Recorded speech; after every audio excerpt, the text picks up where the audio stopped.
Oh guys, sino nakakaalam nitong dahon na to? To. Nalimutan ko ng tawag sa probinsya ito eh. Ito yung dahon na pagka nahadapian yung balat mo, napakakati.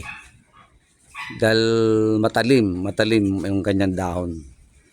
Ito ay blessing. Tumubo lang to sa tabi namin ng bahay ito. Ngayon, hindi na kayo bumibili ng Scotch Brite. Ito, kinakain to ng paniki, yung bunga niya. So, maring pag-ipot niya, nahulog dito sa amin. Nabuhay siya. Hindi ko lang siya pinataas ng gusto kasi mahirap masukan. Ngayon, pumitas ako ng dahon. So, iliin yung matatanda. Yan. Ito, kakatapos ko lang maglinis niya. Ito pinaglutuan ko ng munggo, tsaka yung latik, yung malagkit. Pero ito lang ginamit ko lang. Yan. Ito matatanda dahil ito matigas. Ito yung kainan ng pagkain ng aso. Ito.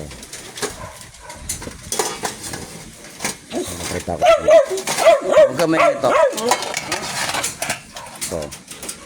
Yung pagkain ng aming doggy. Ito lang pinang-isis ko malinis. So.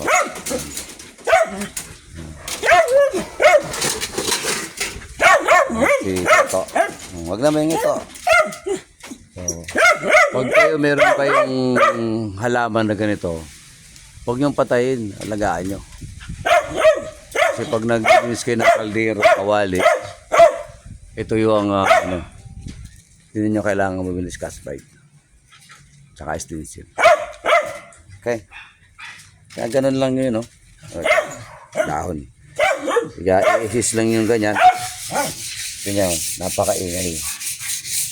Yung sabihin, napakatalas ng dahon yan. Ito lang ginamit ko. Ganyan lang. Kahit konting tubig lang. At likod yan, katatapos ko na maglinis yan. Kita mo yung maririnig nyo, napakaingay. Alam mo, still Scotch Brite. O kaya yung dati, ang ginagamit namin sa probinsya, yung takip ng tansan, ang kayang ingay. Siyempre, mga probinsya, minsan walang alam. Yung pala, kailangan painitan mo muna yung kawali. Kaya mainit na saka lagyan tubig para lumambot. Hindi na mahirap. Ito lang, mayroon lang ganito. Nakalimutan kong tao sa probinsya nito eh. So, bahala na kayo kung anong pangalan niya dito sa probinsya. Okay? So, yan ang tip ko sa inyo. Mga ka-FB, mga ka-followers natin sa FB niyan. Meron lang kayong tumubo na ganito sa bakuran nyo. Alagaan lang nyo. Huwag na nyo pataasin para madali maabot lagi yung dahon. Copy.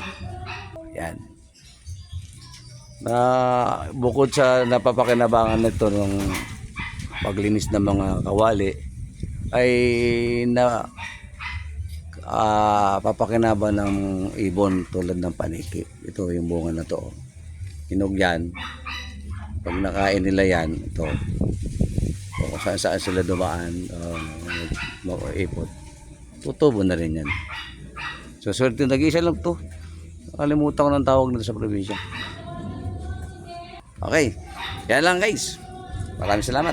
Papanonood sa aking demo ng halaman ng SS kung tawagin dito sa Manila. Bye-bye.